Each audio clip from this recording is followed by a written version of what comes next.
Шинэ 7 хоногийн мэнд хүрээ үзэгчтэй сая санаа эдийн засгийн мэдээллийн хөтөлбөрийн шинэ 7 хоногийн анхны дугаар танд хүрч байна. Студид сэтгүүлч мөнх жаргал ажиллаж байна.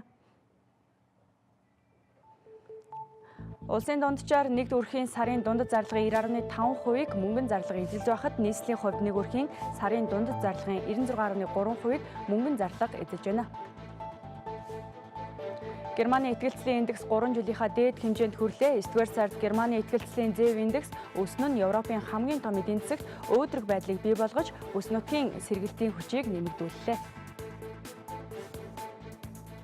Урх амжиргааны хэрэгтэй зүйлээ орлогоороо худалдаа авахыг зарлага гэдэг өгөөд зарлагыг тогтмол болон тогтмол ус зардал гэж ангилдаг юм а.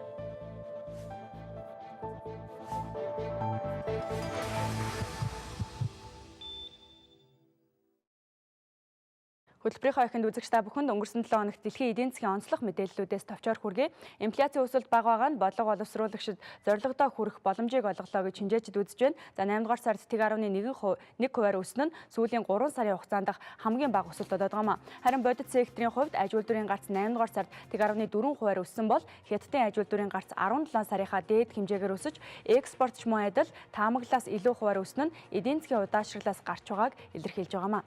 Америк нэгдсэн улсад ажилгүйдлийн тэтгэмж хүсэгчдийн тоо өнгөрсөн 7 хоногт таамагласнаас бага хувиар өссөн үзүүлэлтийг харууллаа. 9-р сарын 14-ний байдлаар тэтгэмж хүсэгчдийн тоо 15 мянгаар нэмэгдэж 309 мянгад хүрсэн байна. Ийхүү бага өсөлттэй байгаа нь ажлын байрыг ихээр бий болгож, хэрэглээ өсөж байгаа нь нөлөөлсөн гэдгийг шинжээчид онцлог хэлж байгаа юм. Хөдөлмөрийн зах зээл бага багаар сэргэж байгаа гэж шинжээчид мөн онцолж байгаа боловч өчигдрийн Төв банкны шийдвэрээс харахад хангалттай хэмжээнд сэрхгүй байгааг илэрхийлж байгаа юм. Нийт 2.7 сая хүн одоогийн байдлаар Америк нэгдсэн улсад ажилгүйдлийн тэтгэмж авч байгаа юм. 9-ийг харьцах нэг харьцаагаар Төв банк бодлогоо өөрчлөлт оруулахгүй байхаар шийдвэрлсэн. Эдийн засгийн үйл явцаас илүү сайн баталгаа олох хүртэл бид бодлогодоо өөрчлөлт оруулахгүй гэдгийг Америк нэгдсэн улсын Төв банкны зүгээс мэдэгдээд байгаа юм. Ерөнхийлөгч Бен Бернакегийн зүгээс оны эцсээс өмнө өөрчлөлт оруулж магадгүй, гэхдээ хангалттай баталгаа хэрэгтэй гэж мэдэгдсэн байгаа. Мөн хүүгийн төвшинч өсгөх бодлого байгаагаа илэрхийлсэн байна. Энэ үйл явдал нь хөрөнгө оруулагчдыг цочроосон шийдвэр болж өнгөрсөн 7 хоногт бас нэлээд анхаарал татлаа. Төв банк сар бүр 85 тэрбум $, засгийн газрын үнэт цаас моргежээр баталгаажсан үнэт цаасыг худалдаа авч хүүгийн төвшинг дор байрч эдийн засгийн өсөлтийг дэмждэг юм а. Америк нэгдсэн улсын Төв банкны мөнгөний бодлогод хэлэх цар хүрээг бууруулаагүйтэй холбоотойгоор өчигдөр өнгөрсөн 7 хоногийн хувьд Европт бас хөрөнгөний зах зээлд өсөлттэй байхад гол нөлөөг үзүүлсэн байна. Эдийн засгийн үзүүлэлтүүд хангалттай сайн биш байгаа гэж үзсэн учраас ийхүү Төв банк бодлогодоо өөрчлөлт оруулахгүй байхаар шийдвэрлсэн юм.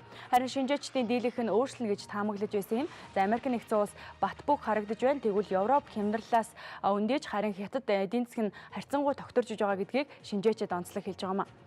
Өнгөрсөн 7 хоногийн хувьд мөн Европын хувьцаанууд 5 жилийнхээ дээд хэмжээнд хүрсэн үзүүлэлтийг харууллаа. Европын бенчмарк индексийн хувьд 2008 оны 6 дугаар сараас хойш хамгийн өндөр хэмжээнд хүрч өсөж байгаа юм. Ийхүү өсгөд Америк нэгдсэн улс Оростой байгуулсан гэрээгээр Сирийн тал химийн зэвсэг эзэмшгээ зогсоохоор болсон. Мөн Америк нэгдсэн улсын Төв банкны ерөнхийлөгч солигдохоор болж байгаа нь нөлөөлсөн гэдгийг шинжээчид онцлог хэлж байгаа юм. Энэ өсөлт нь удаан үргэлжлэхгүй гэж мөн дээрээс нь онцлог хэлж байгаа юм. Учир нь энэ 7 хоногт Америк нэгдсэн улсын Төв банкны уулзалт болоод Италийн санал хураалт Америкийн Төв банкны уулзалтуудын тэмдэглэл зэрэг мэдээллүүд зах зээл засагдахаар хүлээгдэж байгаа юм.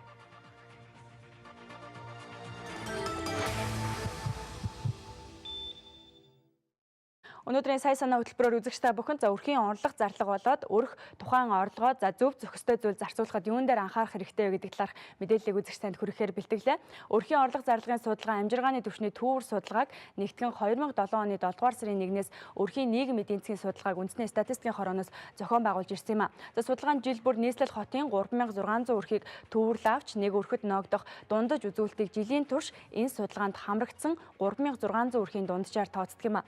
Өрхийн нийгэм эдийн засгийн судалгааны дүнгээр нийслэл хотын өрхийн дундаж орлого 2012 онд өмнөх оноос 41.1% өсөж 983.9 мянган төгрөгт болж өссөн байна. За нийслэлийн өрхийн дундаж орлогын хэмжээг харах юм бол 2008 онд 425 мянган төгрөгтэй байсан бол 2009 онд 487 мянган төгрөг, 2010 онд 697 мянган төгрөгийн дундаж орлоготой нийслэл хотод өрхийн дундаж орлогыг тооцож байсан бол өнгөрсөн оны эцсийн байдлаар нийслэлийн өрхийн дундаж орлогын хэмжээ 983 мянган төгрөг болж өөрчлөгдсөн байна.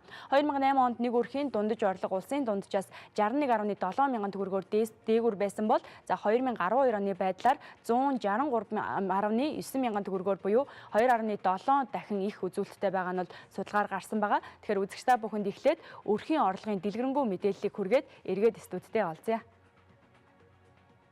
Мөнгө орлогын хэмжээг харвал 2008 онд 416 мянган төгрөг, 2009 онд 475 мянган төгрөг, 2010 онд 514 мянган төгрөг болж өссөн бол 2011 онд 676 мянган төгрөг харин өнгөрсөн оны сүүлийн байдлаар 948 мянган төгрөг болж нэмэгдэжээ. Орлогын бүтцийг 2008 оныхоор харвал нийт өрхийн мөнгө орлогын 255 мянган төгрөгийг цалингаар бүрдүүлдэг байсан бол 68 мянган төгрөгийг тэтгэвэр тэтгэмжээр 53 мянган төгрөгийг өрхийн үйлдвэрлэл үйлчилгээний орлогоос 8900 төгрөгийг бусдаас авсан үнэгүй орлогоос 350 төгрөгийг өөрийн хувийн аж ахуйгаас бэлтгэсэн хүнсний бүтээгдэхүүний орлогоос бүрдүүлсэн бол за 39 мянган төгрөгийг бусад их усүрээс бий болгосон орлого бүрдүүлжээ. Тэгвэл өнгөрсөн он буюу 2012 оны эцсийн байдлаар өрхийн орлогыг задлахаар бол 534 мянган төгрөг буюу 56.3%-ийг цалин хөлснөөс 169 мянган төгрөг буюу 17.9%-ийг тэтгэвэр тэтгэмж, 150 мянган төгрөг буюу 15.9%-ийг өрхийн үйлдвэрлэл үйлчилгээний орлогоос 93 мянган төгрөг буюу 9.9%-ийг бусад орлогоос бүрдүүлжээ. Өрхийн мөнгө орлогын бүтцийг өрхийн бусад орлого цалин хөлсний эзлэх хувийн чин улсын дунджаас 1.7-оос 6.1 пунктээр илүү байгаа бол тэтгэвэр тэтгэмж өрхийн үйлдвэрлэл үйлчилгээний орлого 3.1-ээс 3.7 пунктээр доогуур байна. Өрхийн орлогын дийлэнх нь буюу 56%-ийг цалин хөлс бүрдүүлж байгаа учраас иргэд орлоготой байх хэсэг нь хөдөлмөр эрхлэлтээс шууд хамааралтай болж байна. Өрхийн орлого нэмэгдэж байгаа нь нэг талаас ажилгүйдлийн төвшин буурч байгаатай холбоотой юм а. Бүртгэлтэй ажилгүй иргэдийн тоо 2012 оны эцсийн байдлаар 35.8 мянга болж өмнөх оны мууийнхээс 21.4 мянган хүн буюу 37.4%-аар буурсан үзүүлэлттэй байгаа юм.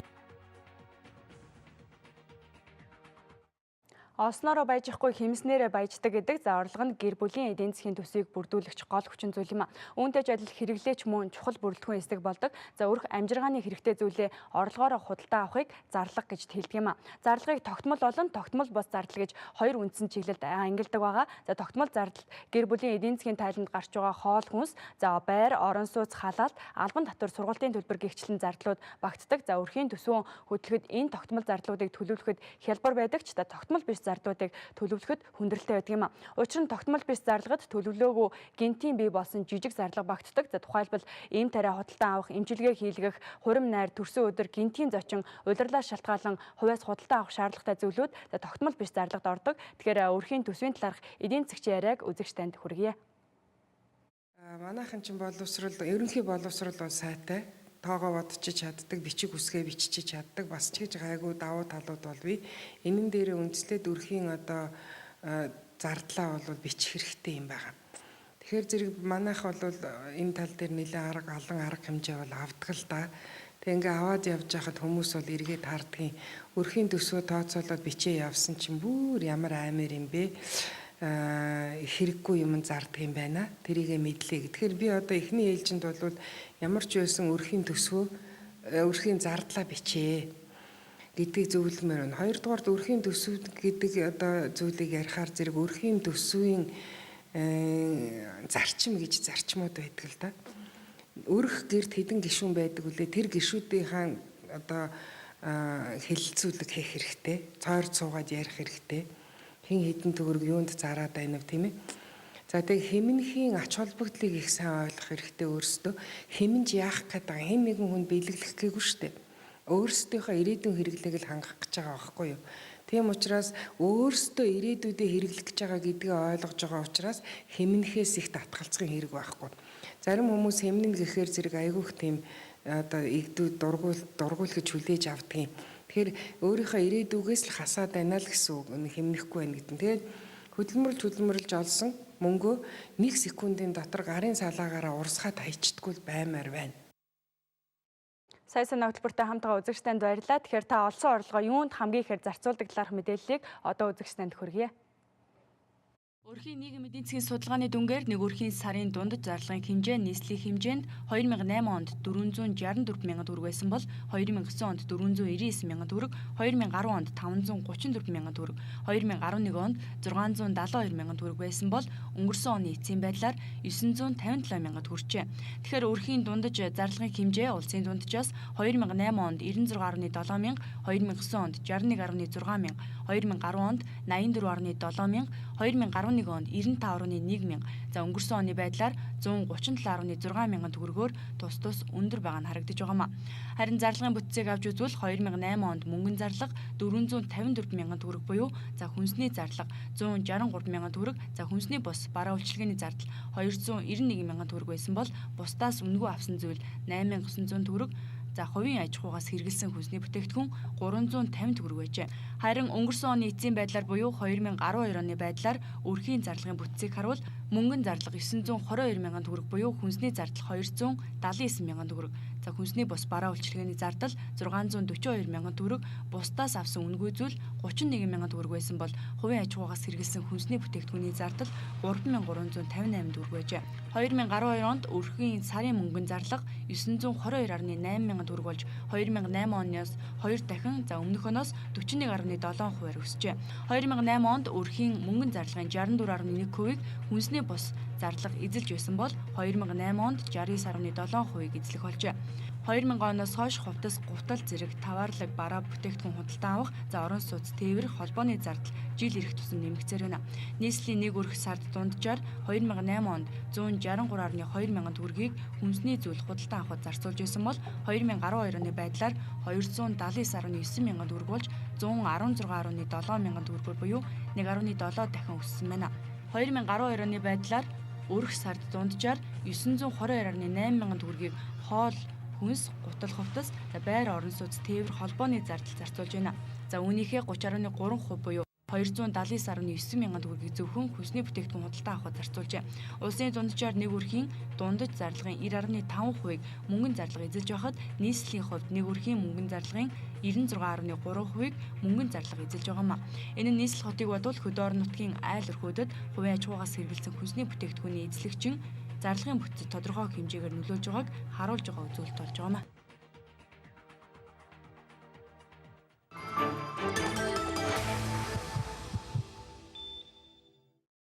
Хөдөлмөрийн өсний доод хэмжээ энэ сараас эхлэн 192 мянган төгрөгт хүрч байгаа. За хөдөлмөрийн өсний доод хэмжээ нэмэгдэж байгаа нь нийт хүн амын цалин нэмэгдэнэ гэсэн үг биш юм. За харин хөдөлмөрийн өсний доод хэмжээ нэмэгдсэнтэй холбоотойгоор өргөн хэрэглээний бараа бүтээгдэхүүн өсч цалингаас цалингийн хооронд амьдарч байгаа нийгмийн олонход дарамт учруулж байгаамаа. Тухайлбал өнгөрсөн 5 жилийн хугацаанд манай улсын хөдөлмөрийн өсний доод хэмжээ 1.8 дахин нэмэгдсэн бол үнийн ерөнхий түвшин 1.5 дахин нэмэгдсэн үзүүлэлтээ гарчээ.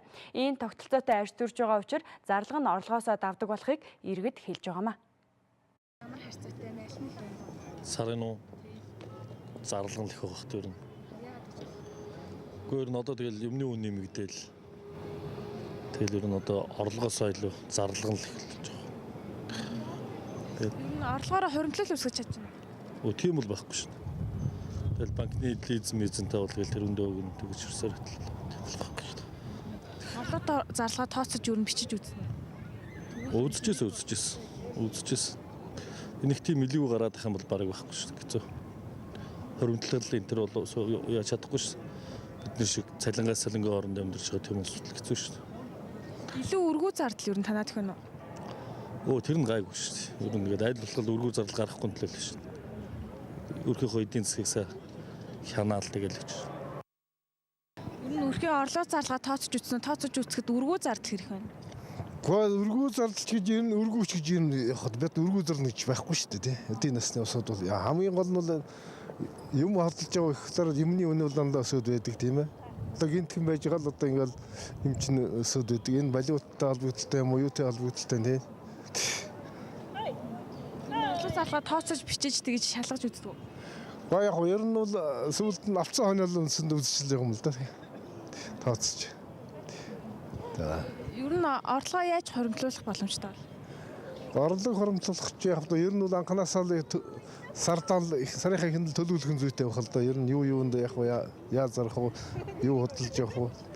Тэгээ төлөвлөж гал төлөвснийх үндсэнд орлого бүрдүүлнэ хэн зүйтэй байх л да. Зарлал бэлэж их байх хэрэгтэй. Яасан.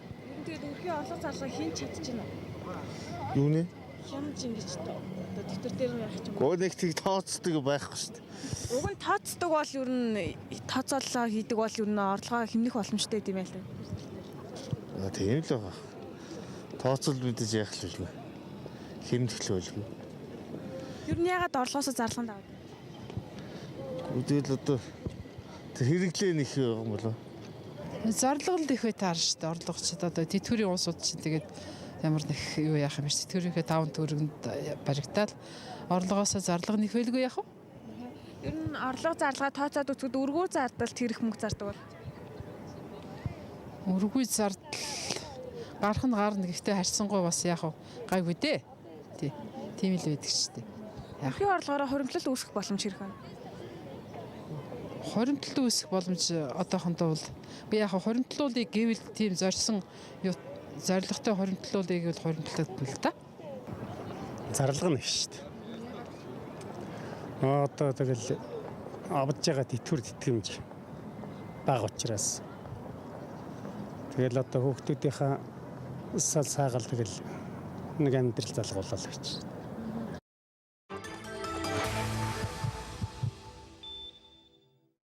Өрхийн төсвийг зөв тооцож чадаагүйгээс олон өрх сарын цалин буусан өдөр тансаглаж цалин дөхөх үед мөнгөгүй болдог үзэгдэл манай улсад түгээмэл болоод байгаа. Гэтэл зах зээлийн эдийн засгийн тогтолцоотой нийгэмд хөдлөх алхам бүр тооцоололтой байх шаардлагатай гэдгийг эдийн засгчид зөвлөж байгаа. Тиймээс өрхийн төсвөө төлөвлөж өдөр тутам болон сар зарцуулах зардлаа мэддэг байх хэрэгтэй юм а. Хэрэглээг хэрхэн хянахтлаарх мэдээллийг одоо танд Шинжээчийн байр сууриас хүргье. Хичнээн долон замбрааг байх юм бол тэр хэмжээгээр л зардал гаргана штэ. Тэгэхээр зэрэг олсон мөнгө нь хэд байх нь хамаа байхгүй. Олсон мөнгнөөсөө давуулж хэрэгжилж байна уу, дутуу хэрэглээд үлдсэнийг хуримтлуулж байна уу гэдг нь л хамгийн гол. Өөрөөр хэлэх юм бол санхүүгийн сахилга баттай байх юм бол хэдэн ч төгрөг олдог байсан гэсэн тэр айл бол хуримтлалтай байх бүрэн боломжтой. Орлого л олж байгаа бол хадгаламж хийх боломжтой гэж бол бид нэр дүгндэг угаасаа. Тэгэхээр зэрэг олсон мөнгө энд хамаа байхгүй санхүүгийн сахилга, санхүүгийн боловсруулалт чухал. Мэдээж хүмүүсийн эрхэлж байгаа ажил мэргэжил амьдралын хэмнэл зэрэгээ шалтгаалаад өрхийн орлого зарлага харилцан адилгүй байдаг юм. Тэр дундаа хот хөдөөгийн иргэдийн амьдралын хэмнэл хэрэглээ ялгаатай байдаг. За нийслэлд амьдарч байгаа нэг хүн жилдээ хэрэглэсэн сүүн бүтээгдэхүүн, махан бүтээгдэхүүн, гурилан бүтээгдэхүүн, ургамлын тосны хэрэглээ улсын дунджаас доогуур байхад харин өндөг хүнсний ногоо төмс цэцгийн тос, жимсгний жилийн хэрэглээ улсын дунджаас нэлээд дээгүүр үзүүлэлттэй гарч байгаа юм. Нэг хүнд ногдох хүн амын амжиргааны доод түвшинг жил бүр шинжилэн тогтоож байдаг бөгөөд нийслэл хотод 2008 онд хүн амын амжиргааны доод түвшин 94800 төгрөг байсан бол 2012 оны 4-р сарын 1-ээс 126500 төгрөг болсон. 2012 оны өрхийн нийгмийн эдийн засгийн судалгааны дүнгээр нийслэл хотод ядуурлын төвшин буюу ядуурлын хамралтын хүрээ 19.8% байгаа. Өөрөөр хэлбэл 100 хүн тутмын 20 зайлшгүй шаардлагатай хүнсний болон хүнсний бус хэрэглээний зүйлийг худалдан авах чадваргүй байгааг харуулж байгаа юм. Нийслэл хот дахь ядуурлын хамралтын хүрээ буюу ядуурлын төвшин төв баруун зүүн хангаан бүс нутагтай харьцуулахад 8.3-аас 18.8 пунктээр, за улсын дунджаас 7.6 пунктээр тус доогоор байна. Ядуурлын гүнзгийрэлт нь ядуу хүн амын хэрэглээний дундаж төвшин ядуурлын шугамаас хэдэн хувиар доогуур байгааг илэрхийлэх ба нийслэл хотын ядуу хүн амын хэрэглээний дундаж төвшин ядуурлын шугамаас 5.2 хувиар доогуур байна. Хотод хүнсний зүйл нийт хэрэглээний 33% болж байгаа бол хөдөөд 37% болж байгаа юм. Хот суурьшлийн 2 хүрээ буюу нийслэл хот аймгийн төвд хүнсний хувь хэмжээ ойролцоо буюу дээр өгүүлснээр 10.3%-тай тэнцэж байгаа юм. Хүнсний бус нэр төрлийн дотроос хамгийн том бүтээгдэхүүн хэсэг нь гутал хувцсны зардал бөгөөд улсын дунджаар нийт хэрэглээний 15%-ийг дээрх зардал эзэлж байна. Үүний дараагаар тээвэр холбооны зардал 12%-ийг, за халаалтын зардал 8%-ийг, боловсролын зардал 7%-ийг тус эзэлж байгаа юм. Судалгаагаар ядуу болон ядуу бус хүмүүсийн хэрэглээний байдал ихээхэн ялгаатай байдгийг харагдаж байгаа нь. За ядуу бус хүмүүсийн хувьд нэг сард ноогдох хэрэглээ нь 252,250 төгрөг байгаа бол за ядуу иргэдийнх 87,866 төгрөг болж байна. 2012 оны байдлаар нэг хүний жилд хэрэглэсэн сүүн бүтээгдэхүүний хэрэглээ 68 литр, за махан бүтээгдэхүүний хэрэглээ 16.9 кг. Гурилан бүтээгдэхүүний хэрэглээ 2.5 кг-аар улсын дунджаас доогуур байгаа бол за өндөгний хэрэглээ 42 ширхэг, хүнсний ногооны хэрэглээ 9.8 кг, төмөсний хэрэглээ 6 кг, цэцгийн тосны хэрэглээ 1.4 кг-аар улсын дунджаас дээгүүр байна. Иргэдийн өрхийн хэрэглээ нэмэгдсэн ч за хэмжээ нь ядуурлын шугамаас доогуур байвал ядуурлын хамрах хүрээ гүнзгээрэлт өөрчлөгдөхгүй харин ядуурлын мэдрэмж нэмэгддэг юм. Сая санаа хөтөлбөртэй хамтгаа үзэгчдэнд баярлалаа. Студиэд сэтгүүлч мөнх жаргал ажиллаж байна. Тэгэхээр өнөөдөр та олсон орлогоо хэрхэн зөв зохистой зарцуулах талаарх мэдээллийг хүргэж байна. Зарлагаа жагсаахтаа өрх бүр орлого мэргэжил амьдарч байгаа газар амжиргааны хэм маягаар шалтгаалan өрх бүр өөрсдийн нөхцөл тохируулан жагсаах боловч за үндсэн нийтлэг зарчмуудыг эрдэмтэд тогтоосон байдаг юм байна. Энэ гэр бүлийн бүх гишүүд эсвэл зарим нэг нь хамтарч өрхийн төсвийн зарцуулалтыг тооцсон орлогоо төлөвлөгөөтэй зарцуулах арга юм. За төлөвлөгөөтэй зарцуулахын тулд өрхийн төсөв баригч нь бусад гишүүдэд хэрэгцээтэй мөнгийг өгч бусад зарлуулаа хуваарлан тооцно. Жишээ нь танай өрхийн орлого 500 мянган төгрөг гэж үзвэл эхнэрт 100 мянган төгрөг, за хүүхдэд 50 мянган төгрөг өгч үлдсэн 350 мянган төгрөгийг гэр бүлийн нийт хэрэгцээнд зарцуулах юм а. Мөн цалингаа амжиргаанд хүргэх аргын хувьд за бүх цалингаа амжиргаанд зарцуулаад үлдсэн хэсгийг нь гэр бүлийн орлого олгогч гишүүд өөрсдөд хэрэгтэй зүйлдээ зарцуулах боломжтой. Харин 50-50% системтэй арга нь тогтмол орлоготой гэр бүлд тохиромжтой юм а. Өрхийн орлогыг бүрдүүлэгч гэр бүлийн гишүүд хэрэгцээтэй зүйлээ хуваан авах тогтолцоотой. Тухайлбал эхнэр хоол хүнс, ариун цэврийн бараа бүтээгдэхүүнийг даахвал нөхөр нь орон сууцны төлбөр төлөх, гэр бүлийн эд материалаа худалдан авах гэх мэт зүйлүүдийг даах жишээгээр за харилцан орлогоо бол зөв зохистой зүйлд зарцуулах боломжтой. Сүүлийн нэг арга бол төлөвлөхгүй байх арга юм а. Энэ нь шаардлагатай гэж үзсэн бүхэндээ мөнгөө зарцуулдаг, урьдчилан төлөвлөлтгүй зардал гаргадаг арга юм а. Эцэст нь та энэ 5 аргаас суралцсан зарлагаа зөв зохистой хуваарлан сурах боломж танд байна. Ингээд өрхийн гишүүд ингэж сууж агаад хэлэлцээд хэмнэх юмаа зоригтой болох хэрэгтэй. Хэмж яах гэж хань гэдэг зорилгоо тавьж өгөх хэрэгтэй. Зүгээр л хэмнэх гэдэг тэр бас биш юм л да. Нэг ирмэлцлэлтэй болох хэрэгтэй. Бид нэр ингээд гэрээрээ бүгдээрээ гишүүн болгон ингээ хэмнээд ингээ хоримтлал хадгаламжтай болж юм бол яах гэж байгаа. Гадагшаа яв зугаалах гэж байгаа юм уу? Эсвэл дотооддоо одоо нэг том худалдан авалт хийх гэж байгаа юм уу, тийм ээ? Тэгэж бүгдийнх нь ашиг сонирхлыг нийцүүлсэн зорилго тавьж ээж бүгд тэр нэг өрхийн төсвийн хэмнэлтийг хийнү гэхээс биш аав ч юм уу ээж ч юм уу хэмнэгээл нөгөөдөл нь зорилгоо ухамсарлаагүй учраас өрхийн төлөө, зарахын төлөө яваад байх юм бол энэ хэрэгждэг. Угаасаа амжилтгүй болдог. Монгол банкны хаалтын ханшаар 1 ам доллар өнөөдөр 1617 төгрөг байна. Энэ оны эхний 8 сарын байдлаар валют хадгаламж 1 их 80-д 398 тэрбум төгрөгт өмнөх сарынхаас 170.4 тэрбум буюу 14%-аар нэмэгдсэн. Харин төгрөгийн хадгаламж долларын чангаралттай холбоотойгоор ганцхан сарын дотор 3 их 80-д 970 тэрбумд болон буурсан байдаг юм а. Иргэд өрхийн төсвөө хэмнэн хуримтлал үүсгэхдээ төгрөгийн хадгаламж итгэлтэй байж болох хэсэг талаар бид бас албаны хүнээс тодруулсан юм а. Нутаг дэвсгэр дээр төгрөг бол албан ёсны төлбөрийн хэрэгслэл учраас төгрөгөөр л манай Монгол улс төлбөр тооцоо хийдэг учраас төгрөгийн ханш суларч исэн ч гэсэн би бол одоо хоримтлах ёстой л гэж үзэж байгаа. Цаашдаа бол ер нь жишээлбэл Японд бол ерөөсөө нутаг дэвсгэр дээр нь ийм л гүйлгээ хийгддэг шүү дээ. Доллар бол ерөөсөө гадны валют бол ерөөсөө нөлөө байхгүй. Манайх тийм болох ёстой гэж бодож байгаа. Тэгэхээр зэрэг тэр болтол одоо доллараар хадгалъя гэдэг юм уу ингээд долларын зохиомл эрэлт бий болоод байх юм бол энэ одын засаг улмал муудна. Тэгэхээр зэрэг хүн бол улсын эдийн засгаас хамаардаг учраас улс хөгжих ёстой, улс хөгжөхөөр хүн бас хөгжих ёстой. Тэгээ энэ хоёр бол яг нэг чиглэл рүү явдаг байхгүй. Тийм учраас юу гэж хэлэх гээд байна вэ гэхээр зэрэг төгрөгний ханшин сулраад байна, төгрөгөөр хадгаламж хийхин хэрэггүй ч гэдэг юм уу. Тийм бодол биш. Юванда ерөөсөө төгрөг бол манай албан ёсны төлбөр тооцооны хэрэгсэл мөн гэдэг талаасаа төгрөгөө барьж л хадгалах нь зүйтэй. Долларыг ер нь юунд хэрэгэлдэг юм бэ гэхээр зэрэг импортоор оруулж ирж байгаа барааны төлбөрийг хийхийн тулд долларын хэрэгцээ эдийн засагт бий болж идэг болохоос биш өөр бол тийм гол хэрэгцээ бол байхгүй шүү дээ. Анхаарлаа хандуулж бидэнтэй зүгээс үзэгч та бүхэнд баярлалаа. Тэгэхээр өнөөдрийн сая санаа хөтөлбөрөөс өгсөн мэдээлэлээр үндэслэн үзэгч та өөрт хэрэгтэй зүйлээ үзэж орлогоо зөв зохистой зүйл зарцуулж хэвшээрэй. Анхаарлаа хандуулсан танд баярлалаа. Студиэс сэтгүүлч Мөх Жаргал ажиллаа.